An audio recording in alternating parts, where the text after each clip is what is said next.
Ameita hiyo jina yangu. Nimempea kitambulisho, ameita jina. Nimepea huyu KMS, nimeshika. Ameniambia sawa sawa. Nimepewa maroti ngapi hapa ndugu yangu? 3. Nimepewa zingine ngapi hapa? 3. Nimeenda kwa booth. Nimemark. Nimetoka. Nimeweka ya kwanza, ya pili, ya tatu, ya 4, ya 5, ya 6. Na nimetoka nje. Nataka uniambie manipulation iko wapi hapo? What about kama ni voter? Ni? Very vote ama illegally tunajua kumasa. We have a category of voters whom we call assisted voters.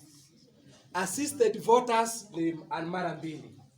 Kuna yule atakaye kuja na mtu wake binafsi amwambie ndugu yangu mimi sijui kusoma, twende unipeleke. Akifika hapa huyu voter, huyu clerk ataalati pia amwambie huyu voter hajui kusoma, amekuja na mtu wa kumsaidia. Pio atamwapisha huyu mtu wa kunisaidia. Ya kwamba hata nini? Hata reveal siri yangu. Tuko pamoja? Alafu sasa tupitie. Yeye ndiye anapiga, mimi ndio napiga kura, sio yeye. Sasa nipewe identify kila kitu, nipewe vitu zangu, niende pale anisaidie. Tafadhali hiyo wezi inafia nayo. It is my choice as a voter. Huyu ndiye atakaye nisaidia. Akinidanganya ni shauri yangu. Ya pili ni yule tu amekuja kupiga kura lakini hana mtu. Ana uniform huyu ya kwamba hataki, hajui kuandika. Huyo mtu sheria inasema ya kwamba atasaidiwa na presiding officer. Presiding officer nilimkulisha kiapo kwa tallying center akitoka. Hakuna kwa hapa na hapa. Sasa sheria ni ya kwamba kama nimekuja na nimekuambia kuja unisaidie, unakuja unanipitisha hapa, napewa kila kitu, napewa, nikimaliza unanipeleka kwa booth. Lakini nikifika kwa booth, sheria inasema tuite agents wa confirm ya kwamba chenye huyu nimemwambia afanye ndicho atafanya. Tayari mnajua agents wakiingia kwa kituo niliwaapishwa, waliapishwa na pio. No, hata waapishwa na pio. Wako na oath, mwenye aliwaappoint ameleta barua ya commissioner of oath ya kwamba wameapishwa. Kwa hivyo hawawezi, in fact akireveal siri ya polling station atafungwa. And the funny thing, I think Kenyans we also, pamoja ile shida, let us accept our country is good. Mimi can I tell you, sijawahi sikia mtu alienda kusaidia mtu akasema amepigia nani. Imagine sikia mimi. Tunasikianga shida zingine sio hiyo. So sheria ni umejibika my friend. So mimi tukienda huyu presiding officer pale, tunaita, of course unajua space ni kidogo, so not everybody. Pia anasema wawili wajitokeza ama watatu, wewe usiwaappoint. Wewe kama pia useme wewe na wewe.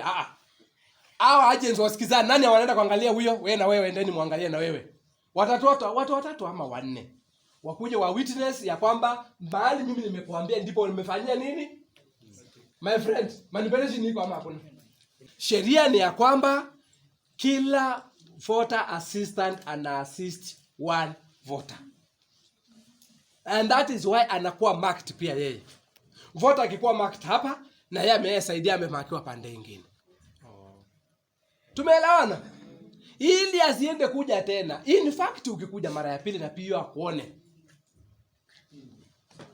Yeah, it's an offense already. Maybe another question. Sijui kama ulikuwa umeexplain. Mahali ulisema tunafaa kuanza na presidential, hivyo zinafuatana. Supposing ama hiyo ni sheria, yes change. I was just wondering, supposing pia aone kuna watu wa MCA sababu ndio karibu wameleta shida sana, hesabu hizi ya design ndio.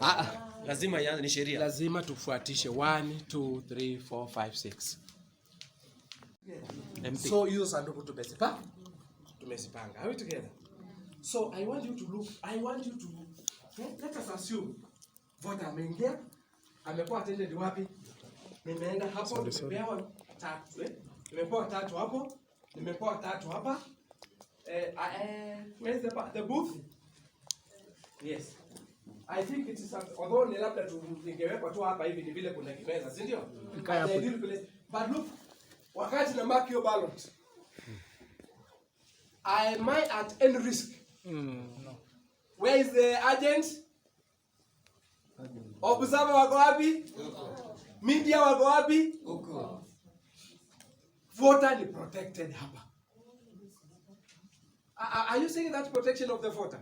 What about this security over here? Huyo wako nje.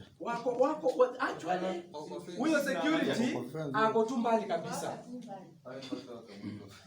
Actually, huyo security ana normal circumstances mahali yako, because this booth would have ideally placed it where ni vile tu ni table hii. Sasa so huyu mtu hawezi onekana. So I think kwa upande wa kupanga voter wamepanga vizuri sana. Halafu akimaliza sasa anakuja anaanza. Si yako na sita. Yule clerk unapaswa clerk ako wapi? Oh, huyu jamaa tumconfuse na huyu. Are you brothers? Yes. Wanaume wako na maneno, si ndio? Sasa unafuata huyu voter, unamwambia president yeye anaweka. Anaweka. Unamfuata, ukimueleza weka hii. Tuko pamoja. That is how we train our people. Mara nyingi they will follow to the ladder. Because tukikuja kupata stray ballot, we have tried to tell these clerks ya kwamba it is their responsibility. Huyo clerk na DPO, it is their responsibility to make sure hakuna stray ballots. Are we together? But mjue voters ni wengine. Aki kuna mtu tu unamwambia na ataweka tu. If you want to know the total number of votes cast in every election, add valid votes plus spoiled. Thank you. For you to know the number of votes cast in every position, hard valid votes and rejected. They will balance mara nyingi.